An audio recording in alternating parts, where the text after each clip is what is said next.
Have you ever been deceived big time? Naranasan niyo na ba kumisan mag-invest sa isang scam pala? O kaya naranasan na ba ng mga dalaga na umibig sa isang binata tapos may asawa na pala? O kaya akala niyo ang anak niyo naka-enroll, yun pala puro lakwatsa, nasasayang yung pera. Deception is as old as Satan. And we have to understand why people get deceived. Bakit nga ba ang mga tao ay nadadaya? Heavenly Father, we thank you for who you are. We ask you, Father, to forgive our sins, cleanse us from all our iniquities. Nagkakamali kami, Panginoon, nagkakasala sa inyo. Patawarin niyo po kami. Punuin niyo kami ng inyong pag-ibig. Cleanse us with the blood of Jesus. Enable us to see you face to face. We ask you, Father, to be our speaker. Hindi po ang inyong lingkod, kundi kayo ang magsalita. Tuntungan nyo lang na inyong paa. At nawa, ang inyo pong karunungan, mapa sa amin. Magkaroon kami ng kaliwanagan, maunawaan ang aming sarili, ang aming kapwa, at maunawaan namin, Panginoon, yung kasalanan ng pandaraya. Speak to us powerfully, we ask you, Lord. Bless us, lift up your name, and help us see the truth. In the name of your Son, Jesus, we pray. Genesis 3:1-6, the first classic deception recorded in Scripture. Now the serpent was more crafty than any of the wild animals the Lord God had made. He said to the woman, "Did God really say you must not eat from any tree in the garden?" The woman said to the serpent, "We may eat fruit from the trees in the garden, but God did say, you must not eat fruit from the tree that is in the middle of the garden, and you must not touch it, or you will die." "You will not surely die," the serpent said to the woman. "For God knows that when you eat of it, your eyes will be opened, and you will be like God, knowing good and evil." When the woman saw that the fruit of the tree was good for food, and pleasing to the eye, and also desirable for gaining wisdom, she took some and ate it. She also gave some to her husband who was with her, and he ate it. Nawa pagpalain tayo ng Panginoon sa pananariwa natin sa isang kasaysayan na kasing tanda ng sangkatauhan. Noong nagkaroon na ng sisihan, nagkamali na si Adan at si Eva, sabi ni Eva, "The serpent deceived me." And from then on, deception never left its curse on humanity. The business of deception goes on until now. In fact, 2 Timothy 3:13 says, "Evil men and impostors will go from bad to worse, deceiving and being deceived." People get deceived because they are first and foremost trusting. Si Eve, nagtiwala siya. Lahat ng mga nadaya, nagtiwala muna. Ang mga taong ibinigay ang kanilang puso sa isang impostor, nagtiwala. Yung mga nag-invest ng pera nila sa isang masamang negosyo, nagtiwala. Yung bumili ng produkto na nung buksan nila, iba pala ang laman, nagtiwala. Bumili ka ng insurance policy, nung kailangan mo na, tumakbo na pala yung kumpanya, nagtiwala ka. You have to trust first before you get deceived. And the very bad fruit of deception is that many good people have a tendency to become bad later once they have become victimized. Or at least they become ungood. And the cycle continues. Kaya ang unang pag-ibig, kadalasan ang tapat-tapat mo, pero sa pangalawang pag-ibig, ikaw na yung nandadaya, ikaw na yung naglalaro, ikaw na yung gumaganti-ganti. Sa taong una palang umiibig at nagtitiwala din sa'yo na masasaktan na naman at uulitin na naman yon sa iba. One of the more horrible fruits of deception is that they jade people. People become less trusting, people become skeptical, people stop believing anymore. And that's when the humanity is lost. Kaya ang bilin ng Panginoon sa kanyang mga alagad, Matthew 10:16, "I am sending you out like sheep among wolves. Therefore, be as shrewd as snakes and as innocent as doves." Hindi lang itinuturo ng Panginoon na maging mabait ka, mabuti. Sabi kailangan matalino ka rin. Kung gaano katalino yung ahas, gano'n ka katalino. Pero kasing bait ka ng mga kalapati. Maraming mga napagsasamantala at nadadaya kasi kasing bait lang ng kalapati pero hindi nagpapakatalino, nagtitiwala. Sabi, be as shrewd as snakes. Because deceivers take advantage of trust, of faith, and even of innocence. That's why children or young people have to be protected. Because they're innocent. They think that they know. They think they can change the world. They think that they are the captains of their souls and the masters of their faith. But they know so little. And they become victims of those who are more crafty. People get deceived because they are blind. Usually blinded by their chosen reason. Sinabi natin chosen reason? Kasi kanya-kanya tayo ng mga pinapaniwalaan. We subscribe to our personal theologies, to our personal philosophies. And most of the time, the personal theology or philosophy or school of thought that we subscribe to has a lot to contribute to our being deceived. Isaiah 6:9, he said, "Go and tell these people, be ever hearing but never understanding, be ever seeing but never perceiving." Of course, this verse has an original context, but they also have universal values that we can apply to all places and to all time. So, a reason, a philosophy can limit a person and therefore can enable a person or disable a person from seeing many other sides. Lalong-lalo kung fanatic siya sa ganong klase ng reasoning. People get deceived because they are blinded by their needs, by their emotion, especially. Kaya yung po mga emosyonal, mga sentimental, maibigin, madalas sila nagiging biktima ng mga matitigas ang puso at nakakayanan na paglaruan ang pagtitiwala ng mga mahihina. Judges 16:15-17, si Samson, ang laki-laking tao na daya ni Delilah. Sapagkat siya binigyan ng kapangyarihan ng Diyos na labanan yung kanilang mga kaaway, pero ang lihim ng kanyang kapangyarihan ay nasa haba ng kanyang buhok. Lihim yon, sikreto. Then she said to him, "How can you say I love you when you won't confide in me? This is the third time you have made a fool of me and haven't told me the secret of your great strength." With such nagging, she prodded him day after day until he was tired to death. So he told her everything. Dahil si Delilah ay maganda, maibigin, kaibig-ibig, hindi niya tinigilan si Samson hanggang ibinunyag na nito ang kanyang lihim. Sabi nga ni Balagtas, ang paglililoy nasa kagandahan. Hindi lahat ng maganda nandadaya, pero maraming pandaraya dinadaan sa ganda.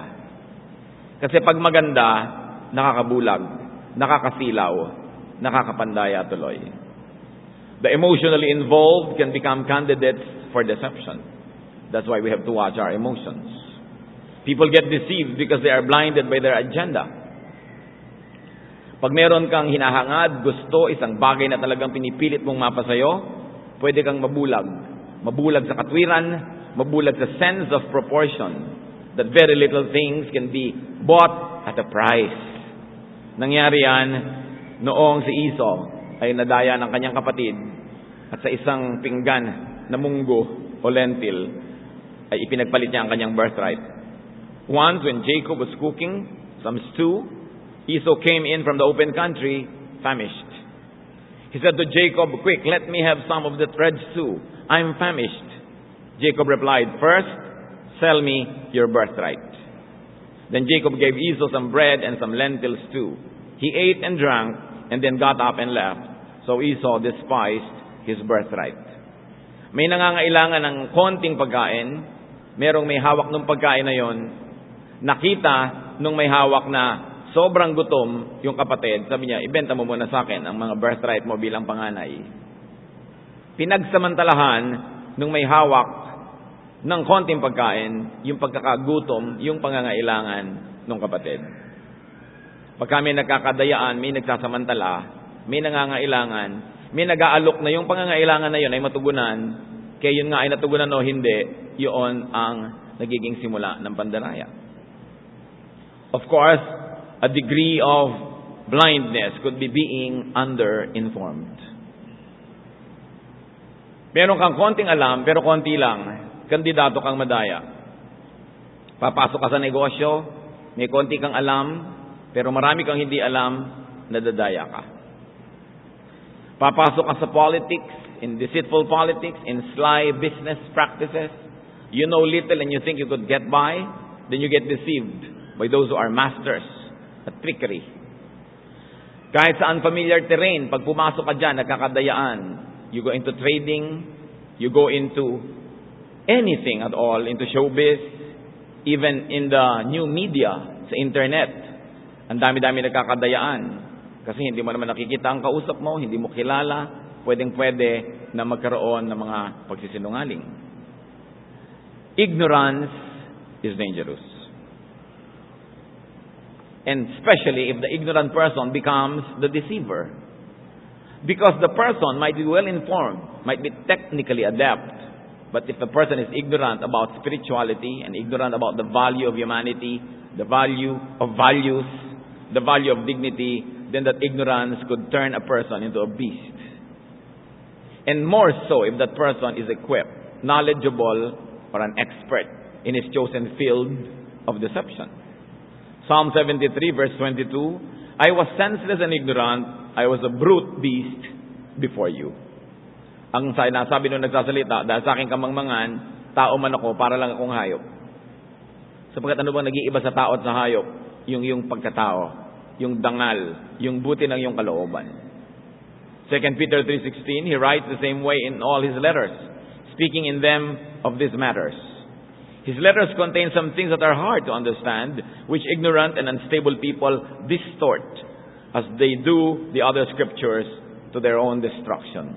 So you see, pagka ang tao may alam, pero ignorant siya about the more basic human qualities, yung alam niya, gagamitin lang niya para baluktutin niya yung totoo, yung tama. Pag meron siyang alam na medium, gagamitin niya yung pagkakaalam niya para yun ay maging kasangkapan ng kanyang mga kasamaan o pandaraya. Some people get deceived because they are selective in their focus, in their vision, in their sight. Nadadaya ang maraming tao dahil namimili lang sila ng tinitingnan. Namimili lang sila ng papakinggan. Namimili lang sila ng susundan. And the sad thing is that people have blind spots. Sa driving, kayo po mga nagmamaneho, meron tayong blind spots eh. May lugar na hindi natin kita yon. Kaya kailangan lumilingon ka para tingnan o may maroon kang salamin doon sa kotse, makita mo yung likod, may mga side mirrors, para yung blind spots mo ay matulungan ka. Matulungan ka sa iyong mga blind spots. People have blind spots. Maraming nanay, sino blind spot nila? Yung paboritong anak. Pagka yun ang nagkamali, tama lahat. Meron tayong mga blind spot, yung bisyo natin. Kahit hindi kumain o kapag load lang, kung yun ang blind spot mo. Kung ang blind spot nung iba, yung kanilang cellphone, kahit saksakin sila, patayin, barilin, hindi nila ibibigay. Kasi paano naman sila makakapagpadala ng patayin mo na ako sa ibabaw na aking malamig na bangkay, makapagmuha lang ako. So, may blind spots tayo mga tao. Ngayon yung mahilig sa pag-ibig, naghahanap ng pag-ibig, ng kahit konting pagtingin. Blind spot yan, at dyan napakaraming tao na napagsasamantalahan. 2 Timothy 4:3-4, when it comes to blind spot in belief or doctrine. For the time will come when men will not put up with sound doctrine. Instead, to suit their own desires, they will gather around them a great number of teachers to say what their itching ears want to hear. They will turn their ears away from the truth and turn aside to myths. So sa doctrine, may blind spot ang tao. Kaya nagkakagulo-gulo mga congregation, yung mga sari-sari mga religious organizations. Iisa yung Diyos, iisa yung Biblia. Bakit nagbabangay-bangayan? Kasi meron silang mga blind spots eh. Selective ang vision. Ito ang tingin namin dito, ito lang ang tama. Lahat ng hindi umaagree dito, mali. Going to hell, deceiver, satanic. So paano nga magkakasundo-sundo? Because we are selective even in our interpretation. Even in our hermeneutics, we can be very, very selective. And we can have blind spots. People have blind spots in their emotion, especially in their desires. Desire is dangerous. People can get deceived because they are focused on their desires. Desire is not bad, but it models the issue, and desires can actually become a smoke screen, and deception can come in. Ang mga taong nadaya, kadalasan, naghangad muna. Nagkaroon ng paghahangad. Isang halimbawa sa 1 Timothy 6:9, paghahangad ng kayamanan. People who want to get rich fall into temptation, in a trap, and into many foolish and harmful desires that plunge men into ruin and destruction. Greed can lead people to become deceivers. Greed can corrupt morals. Kaya may nagnanakaw, kaya merong nandadaya, nanghuhuwad, kasi meron silang napapakinabang. Lalong-lalo kung nakatikim ng kaunting pakinabang sa paggawa ng mali, dadagdagan at dadagdagan kung ang puso ay talaga matigas. Pero kung ang puso naman ay may kalambutan din, matapos ang kaunting mga pag-iisip-isip, ay nagbabagong loob. Ang tao may pag-asa. May pag-asa magbago. Ang mahalaga lang, nakikinig tayo sa ating budhi. Nakikinig tayo sa katwiran. At handa tayong ituwid ang liko, tapunan ng liwanag ang mga nasa dilim, at itama ang mali. Bakit po may mga tao na daraya? Because people are willing to be deceived. You might say, sino naman ang tao na willing ma-deceive? Lahat ng na-deceive, may willingness. Because people have free will. Lahat ng tao binigyan ng Diyos ng kakanyahan para magpasya sa kanyang sarili. Sometimes we are coerced into not exercising our free will, but you have a choice to exercise it or not. Sometimes you have to pay for your life or with your life. Sometimes you have to pay with money, with time, with effort, with inconvenience. But you may exercise your free will if you're willing to pay the price. So those who abandon their free will probably are actually after comfort or safety or a longer life. But you can have the choice. Joshua 24:15. But if serving the Lord seems undesirable to you, then choose for yourselves this day whom you will serve. But as for me and my household, we will serve the Lord. God who made heaven and earth still considers it optional for you to serve Him. Gusto mo ba o hindi? Hindi ka pinipilit. There are consequences when you serve God. There are also consequences when you don't. But it's your call. It's your choice.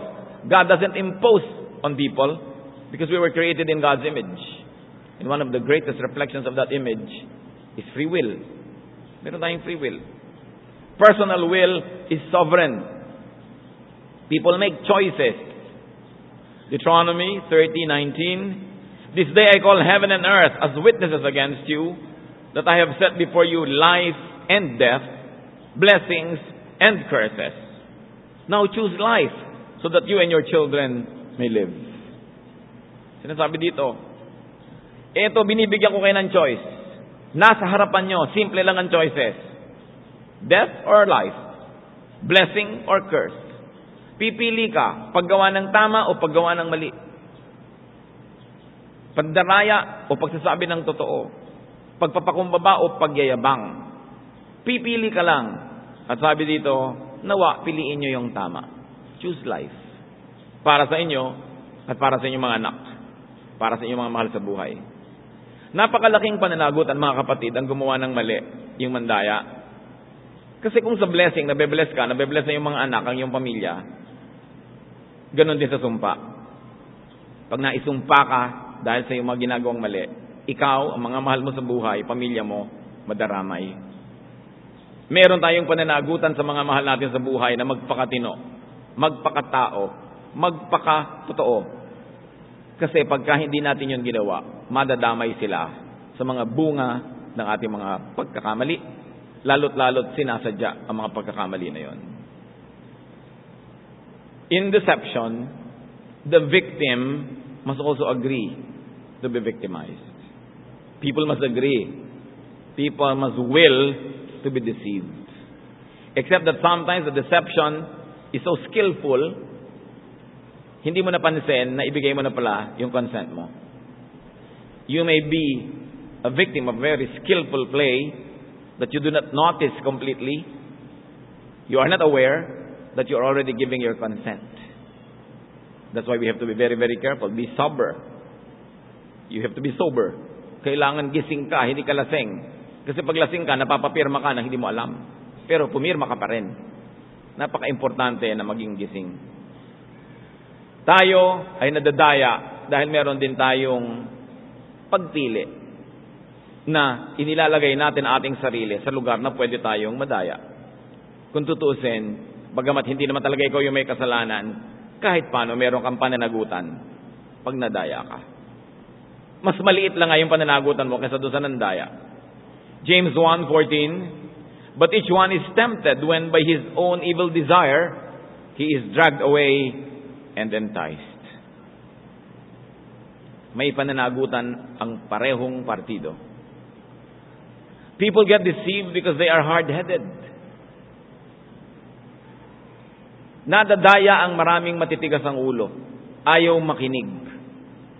Jeremiah 7:23-24. But I gave them this command, but they did not listen or pay attention. Instead, they followed the stubborn inclinations of their hearts. Maraming kapahamakan na naghihintay sa mga taong matitigas ang ulo, ayaw makinig sa katwiran, ayaw makinig sa mga may malasakit sa kanila. At dahil sa mga binanggit nating mga dahilan, nagiging matigas ang ulo ng tao. Dahil sa kanyang emosyon, dahil sa kanyang blind spot, dahil sa kanyang agenda o mga hinahangad, dahil sa kanyang kamangmangan o kakulangan ng kaalaman, dahil sa kanyang mapiling pagsunod lang sa mga gusto niyang sundan, nagiging matigas ang kanyang ulo. That is the sad part. But there is also a happy part. Because people can avoid or at least minimize being deceived. One is by opening their eyes. May mata ka naman, di buksan mo. May isip ka naman, di gamitin. Nasaktan kang minsan, iwasan mo ng masaktan uli. At kung masaktan ka man uli, dapat hindi na kasing grabe nung una. Kasi natuto ka na.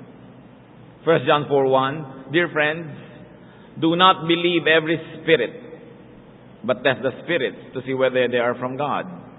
Because many false prophets have gone out into the world. Not only false prophets, false teachers, false businesses, false business partners, false sweethearts, false friends, maraming huwad. Matsipag si Satanas. Patuloy siya nagre-recruit ng mga makakasama niya sa enterprise ng pandaraya. That's why we have to open our eyes. Sanaying tumingin sa mga hindi dating pinagtititingnan. Alamin ang mga dating hindi alam. Lalo't lalo doon sa mga areas na yun tayo nadadaya. Do your research. Kailangan informed ang mga ginagawa natin. We learn from every lonely day. We learn from every lonely day of people around us. We don't have to experience all the lonelinesses. We just have to vicariously experience them through people we know. Nakikinig tayo sa mga kwento ng mga tao, nakikinig tayo sa mga nangyayari sa kanila, at nang sa ganon, yung mga pait na kanilang mga dinaranas, mga sugat na kanilang tinatamo, ay maiwasan natin. Kailangang talasan ng mata, dagdagan ang pagmamatsyag at pag-aaral. Luke 11:34-35, Your eye is the lamp of your body. When your eyes are good, your whole body also is full of light. But when they are bad, your body also is full of darkness. See to it then that the light within you is not darkness. Kailangan ng tao gising. May kasabihan sa Tagalog, ang tulog na hipon dinadala ng agos. Tulog ka hindi ka nakakalangoy.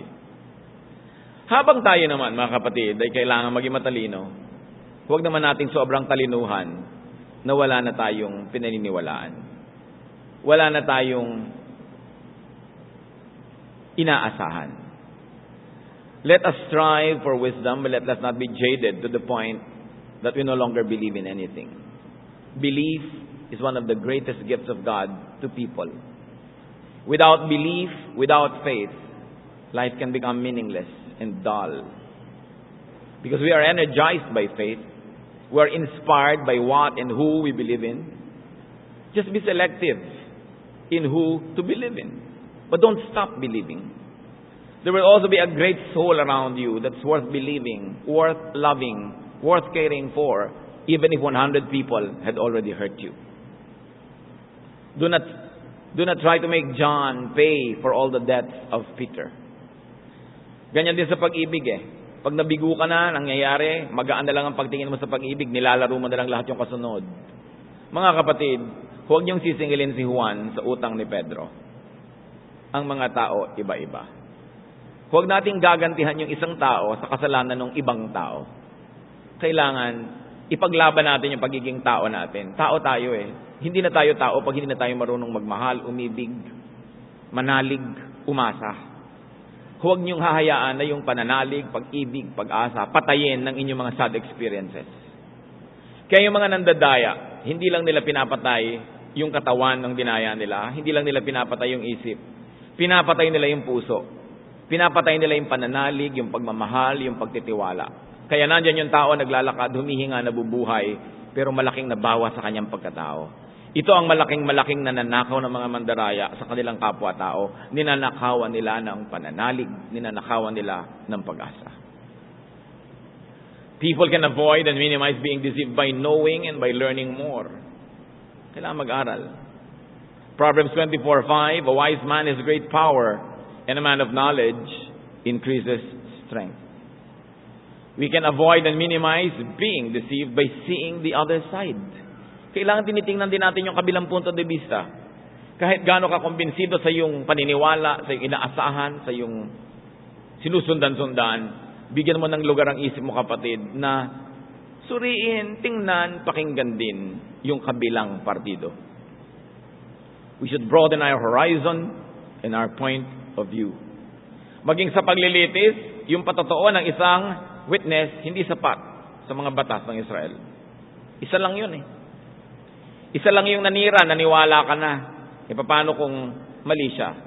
O paano kung meron siyang masamang agenda, kaya siya naninira? Deuteronomy 19:15, one witness is not enough to convict a man accused of any crime or offense he may have committed. A matter must be established by the testimony of 2 or 3 witnesses. So sa mga pinipirmahan nating kontrata, witnesses, 2 yan at least. So kung may nagsasabi sa inyo, ito magandang negosyo, humanap ka naman ng sasabihin ng iba. Anong sabi ng iba? Makinig ka rin sa ibang mga witness. Mag-research ka. May nag-aalok sa ng pag-ibig, papakasalan ka sa lahat ng simbahan. Mag-research ka muna. Baka meron kang kakilala, pinsan mong buo, napakasalan na rin pala. Kaya mahalaga ang tao, hindi ora-orada na sumusugod, sinusunod ang emosyon. Especially when it comes to gossip or character assassination, mga kapatid, huwag kayong naniniwala agad. Kailangan marami kayong marinig. Maraming balita ay hindi totoo. At kung totoo, may marami ang dagdag. Kailangan meron tayong panunuri. We can avoid and minimize being deceived by listening to others. Kailangan mabalance tayo, makikinig tayo sa iba. Proverbs 15:22, plans fail for lack of counsel, but with many advisors, they succeed. We should listen to dissenting opinions. Minsan, ayaw nating nakikinig tayo doon sa kontrabida eh. Doon sa laging iba ang pananaw. Pero kadalasan, yun ang magbubukas ang isip natin sa mga bagay na naging bulag na tayo. 1 Kings 22:5-8. But Jehoshaphat also said to the king of Israel, first seek the counsel of the Lord. And if the Lord, of course, says no, then no. If yes, then yes. No matter what we feel, no matter what we think, we should listen to the Lord. We can avoid losses by listening to the wise. Yung wise tong araw, wise ka lang sa accumulation of knowledge and application of it in life. Ngayon, pwede na rin wise yung sobrang daming skills to the point that they may be able to appropriate that knowledge to help you make a good decision. Sa business, saan man. Proverbs 13:14, the teaching of the wise is a fountain of life, turning a man from the snares of death. Napakayaman mong tao kung meron kang kakilala o kaibigan na magaling magpayo. Dahil ililigtas ka niya sa marami mga panganib, ililigtas ka niya sa marami mga kalugihan, at tuturuan ka pa niya na makatagpo ng tunay na kayamanan sa buhay. Proverbs 14:3, a full stalk brings a rod to his back, but the lips of the wise protect them. Mahalaga. You develop friendships. Sino bang gusto niyong friend? Sikat, mayaman, napakahalaga. Meron kang kaibigan na marunong. Yung pag nagbuka ang bibig, lumiliwanag ang madilim. Tumutuwid ang liko. Nakakalas yung mga buhol.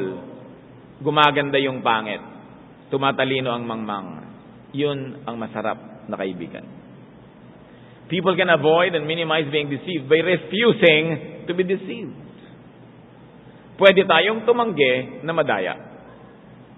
Ngayon, nadaya na kayo, hindi nyo alam nung una, at alam nyo na ngayon, tumanggi na kayo. Na ipagpatuloy pa ang kadayaan. James 1:16, don't be deceived, my dear brothers. So malinaw, pwede ka palang tumanggi. We can avoid and minimize being deceived by being teachable, being changeable. Ang tao mahalaga, nakikinig sa turo. Hindi nagyayabang. Kung nagkamali, aaminin, nagkamali ako. Sorry. Nakikinig. Hindi tinatakpan ng tainga sa mga boses na ayaw madinig. Kadalasan yung pinakamalalakas na kapangyarihan, madidinig natin doon sa hindi natin kakampi. Kasi hindi sila nagsasaalang-alang ng ating mga kagustuhan. You must listen to your critics because sometimes the most profound truth will be found in their mouths, not in the mouth of your friends that adore you. It is important to hear even the unpleasant, if such unpleasantness will wake us up to wisdom. Proverbs 4:13, hold on to instruction. Do not let it go. Guard it well, for it is your life. Mahalaga yon. Mistakes lead to huge losses of time, of talent, of treasure. That's why we should avoid repeating mistakes. Sabi nga sa Merchant of Venice, will you allow the same serpent sting you twice? Magpapatuklaw ka ba ng 2 beses sa iisang ahas? Natuklaw ka na, kailangan ka matuto. Kung ganun at natuto ka, hindi sayang yung unang pagkakatuklaw because it leaves you wiser. Kung minsan, mahal nga ang tuition fee. Nagkamali ka, na 1, 2, 3 ka, nagkagastos ka ng 100,000. Ang mahal. Pero tuition fee mo yon, dapat na lang hindi maulit. Kung natuto ka, sulit na rin yon. Nagkamali ka ng desisyon na wala ang buong negosyo mo, 5 million, 10 million. Habang hindi pa nawawala ang iyong runong, ang iyong buhay at ang iyong bait, maibabalik yan ng Panginoon. Baguhin mo lang ang iyong pamamaraan. Kung kayo ay nasaktan na dahil sa pagkakamali, don't let that make you bitter. You should be better, not bitter, from such experiences. Just treat it as your tuition fee. That you spend so much time, talent, and energy to pay for 1 grain of wisdom. And when that wisdom is applied to the rest of your life, what you have paid in terms of pain or sorrow, or even financial payment and losses, will be well worth it. Hindi pinag-uusapan na nagkamali. Nagkakamali lahat ng tao. Ang pinag-uusapan, nadaya ka man, anong natutunan mo? Paano ka naging mas mabuting tao dahil doon? Tiyakin natin na hindi tayo nagiging masama o mas masama dahil gusto lang natin gumanti sa mundo. Pag tayo ay nadaya, at dahil nadaya tayo, magiging mandaraya na rin tayo, sobran yung pinagtagumpay si Satanas. Pag may gumagawa ng mali sa inyo at na-recruit niya kayo sa paggawa ng mali dahil kayo nasaktan at gusto niyong gumanti, sobrang tagumpay ang ibinibigay niyo sa kasamaan. Kailangan sugpuin, labanan. At kailangan, tulad ng ating sinasabi, maging matalino. Lies often come dressed as truth. Wala namang kasinungalingan na dumarating ng hubad, di nabisto mo kasinungalingan, nagbibihes. Imposters wear costumes. They have props. They have a good script. They have a consistent storyline so they can successfully deceive. That's why we have to watch out. Even in doctrine, even in teaching, Matthew 24:24, for false Christs and false prophets will appear and perform great signs and miracles to deceive even the elect, if it were possible. Kahit daw yung mga pinili ng Diyos, mga pinagpala ng Diyos, dadayain ni Satanas hanggat kaya niya.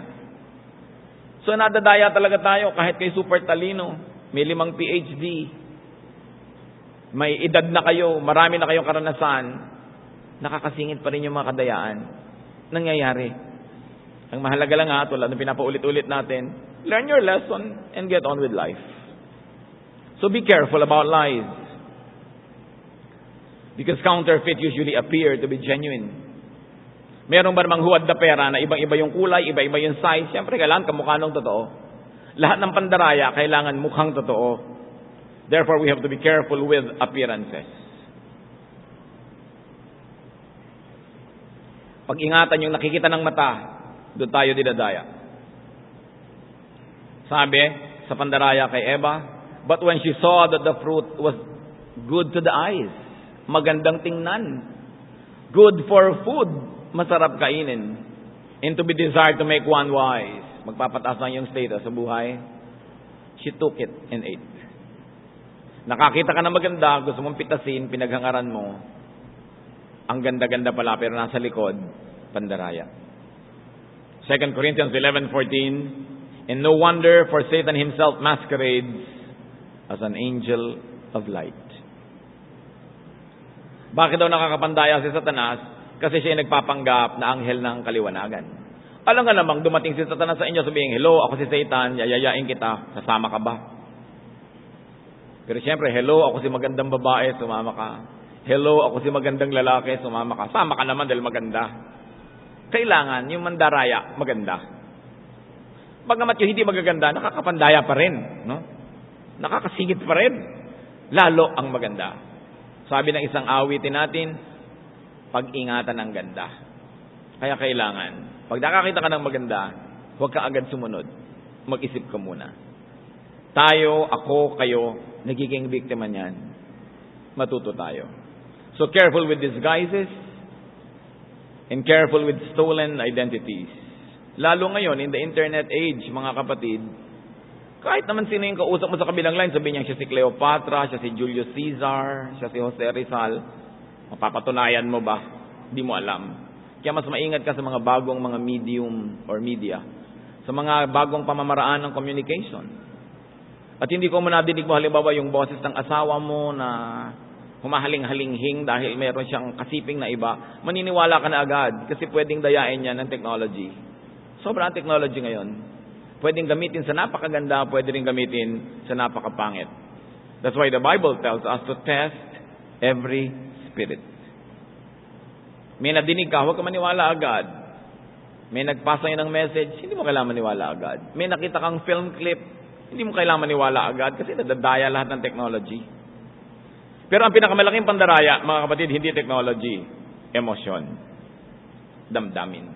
Old-fashioned pa rin. As old as humanity, the greatest deceiver is the emotion.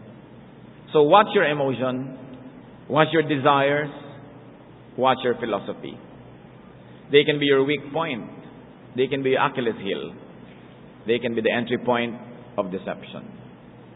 Kahit ka pa nasa magandang gawain, kahit ka pa nasa spiritual work, you still have to watch it.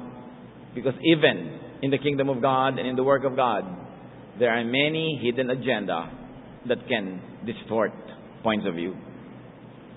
2 Timothy 3:6, yung mga mandarayang religious people taking advantage of weak women, they are the kind who worm their way into homes and gain control over weak-willed women. Siyempre, especially if you're a religious person, marami pumupunta sa'yo, may problema. Sa oras ng pamamroblema, siyempre, mahina yan. Pwede mong dayain. Pwede sila maging emotionally dependent on you. At kung minsan, hindi mo man unang balak na pagsamantalahan dahil sila na itong nagbibigay ng motibo, madadarang ka na rin at mapagsasamantalahan mo na rin. Some people are asking to be raped. Some people are asking to be abused. Some people with their behavior are actually asking that you do evil things to them. But their asking is no excuse for you to comply. Hindi ko mo ikay pinagbubuksan ng pinto, ipapasok ka na. Hindi ko mo bukas, ay papasukin mo. Hindi ko mo mahina, ay pangingibabawan mo na. So we should identify in our lives deceitful people, deceitful situations, and deceitful things. Nakakalat yan. Ang bilin sa 1 Peter 5:8, Be self-controlled and alert. Your enemy, the devil, prowls around like a roaring lion, looking for someone to devour. Kailangan magmatsyag, sapagkat parang leon si Satanas, naghahanap ng papananghalianin. Kailangan hindi ikaw maging kandidato doon. Now, very importantly, very importantly, do not be the deceiver. Kung tayo nadadaya, huwag tayo ang mandaya. Leviticus 19:11, do not deceive one another. Kung minsan hindi natin nakokontrol at tayo nadadaya, pero kaya niyong kontrolin kung kayo ang mandadaya. Pwede niyong itigil yan. Pwede niyong huwag gawin yan. Do not deceive others. And if you have deceived others, especially big time, repent. Repent. Change ways. God forgives. God heals. God restores. Kung meron tayong mga nasadadaya, nagawang mga pandaraya, pagsisihan yan. Mga asawa, kayo ay dapat tapat sa inyong mga asawa. Kung kayo nandadaya, tigilan yan. Pagsisihan. Baguhin ang paraan. Mga anak, dapat matapat sa mga magulang. Pinag-aaral, mag-aral. Mga kaibigan, matapat. Business partners, matapat. Kung kayo merchant, dapat matapat kayo. Bumibili sa inyo na 1 kilong asukal. Dapat 1 kilo. Hindi dapat kulang na 1 guhit yan. Nagtitinda kayo ng tela, dapat tama sa sukat. Matapat. Every transaction is an exercise in faith. Huwag niyong sirain ang pananalig ng tao sa patuloy nating mga pandaraya. We should repent. And true repentance restores. Sabi nitong si Zacchaeus, kung may nadaya man ako noon, isosoli ko yung dinaya ko, papalitan ko, babayaran ko, dadagdagan ko pa, para para sa damages. Hindi sapat to say I'm sorry. Kailangan magbayad tayo. Kailangan ibalik natin ang ating mga ninakaw, ang ating mga pinagsamantalahan. Hindi man agad-agad ay pagsisikapan natin yon. Kung tunay tayo na nagsisisi. Kung tunay tayong sorry, we don't say just sorry, say I'll pay you. Nasaktan kita, ipapagamot kita, papa-hospital kita, bibigyan pa kita ng baon. Dinaya kita sa negosyo, itinakbo kong pera mo, I'm sorry, pero basta nagkapera na ako, babayaran uli kita. Hindi sorry lang. Ang tunay na pagsisisi, nagbabayad. Very importantly, aside from not deceiving others, do not deceive yourself. Kung gumagawa tayo ng mali, huwag nyo i-justify. Huwag nyo sabihin, ginawa naman kita ng mali kasi you're asking for it. Kasi naman, ayan, naka-shorts ka, nitay tuloy kita. I mean, bakit mo sisisihin doon sa taong baka walang maisuot na mas mahaba? Kasi naman, ikaw mapagbigay, so pinagsamantalahan kita, bakit siya ang sisisihin mo doon, ikaw itong gumawa? Kailangan, totoo tayo sa sarili natin, aminin natin ating mga pagkakamali. Kasi hindi natin maitutuwid hanggang hindi tayo nagsisimulang, aminin talaga yun ng buong buo. And when you get deceived, learn, synthesize, apply wisdom, continue to believe. This time, just wiser. Do not be jaded. Do not be desensitized too much to the point that you might stop feeling. Huwag tayong masyadong kalyuhin na wala na tayong maramdaman. Yung damdamin ang naghihiwalay sa atin sa mga hayop. Kailangan tayong mabuhay. Kaya nga ang ganda rin sasabihin, mabuhay. Mabuhay ka, ibig sabihin nararamdaman ka. And you take risks pa rin kahit nasaktan ka na. Umiibig ka pa rin kahit nabigo ka na. Habang humihinga ka, meron kang inaasahan. Yun ang nagpapaganda ng buhay. Damdamin. Huwag patayin ang damdamin ng kapwa sa pamamagitan ng pagsasamantala sa kanila. At kung nasaktan natin, buhayin natin muli, i-revive, i-restore. Napakahalaga. Maiksi ang buhay, mga kapatid. Gaano kaiksi ang buhay? Ang iksi. Sabi sa Bible, life is a mist. Para lang usok, sandali wala na. Sinasayang natin kung ating ipinamumuhay sa kadayaan. Kung sa halip ng mga kaibigan ng ating nakukuha sa buhay, kaaway. Kung sa halip na natutuwa tayong maraming gusto tayong hanapin para tayo regaluhan, baka dahil gusto tayong paghigantihan. Kahit langgam, nakakakagat, nakakasakit. At bawat tao na dinadaya mo at sinasaktan, potential yan, nasaktan ka rin. Kaya huwag natin ginagawa yon. Bawat isang taong minamahal naman natin, pwede tayong mahalin din. Ibigin, tulungan. Napakalaki ng planeta, napakaraming pagpapala na inilagay ang Diyos dyan para kasya sa ating lahat. Hindi natin kailangang dayain ng kapwa para lang tayo may kainin. Hindi yun totoo. Pandaraya ni Satanas yun. Kaya naman kung nanakaw kasi nagugutom kami. Hindi natin kailangang pumatay para lang mabuhay. Hindi tayo hayop. Tayo'y tao. Yung mga hayop, kailangan nilang pumatay ng kapwa para mabuhay. Yung leon, kakainin ka niya para siya may kainin.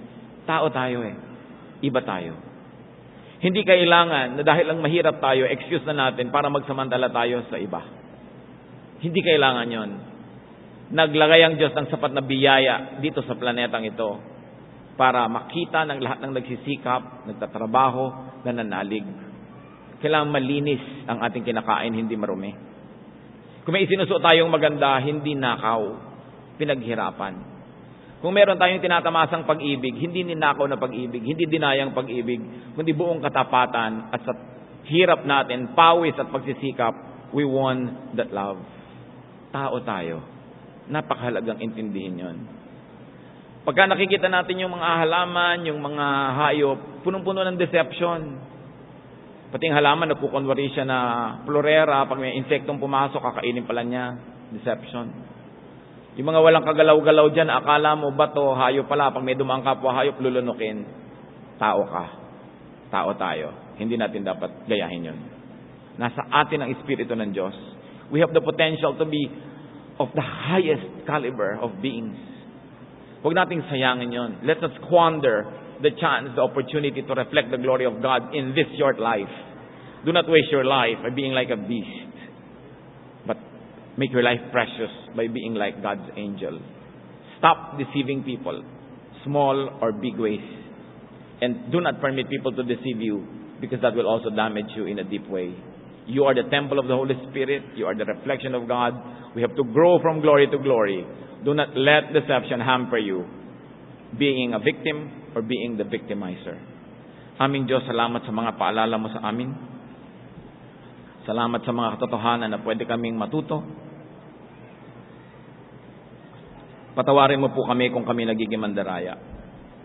Mga kapatid, yumuko tayo, damahin natin ang presensya ng Espiritu ng Diyos. Kung tayo ay nakapandaya ng daraya, magsisi tayo ngayon din. Huwag na ipagpaliban. You don't know what the future holds. You don't know what a day may bring. You can suddenly be taken to the presence of God.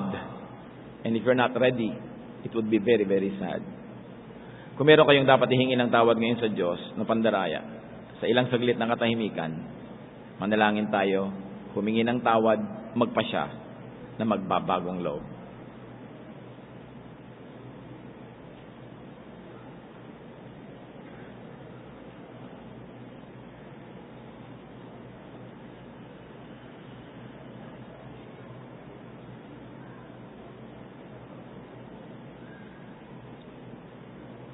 At kung kayo naman yung nadaya, ask God for wisdom so that you may not always become a victim.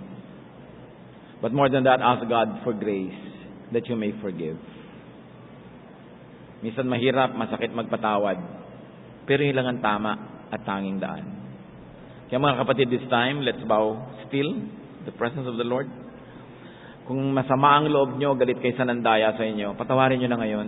Ngayon na, wag na bukas, wag na next week. Patawarin niya na. Tayo man nagkakasala sa Diyos, humihingi din tayo ng tawad.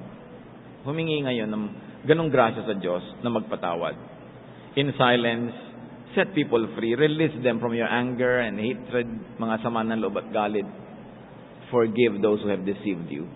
Now, in the presence of God,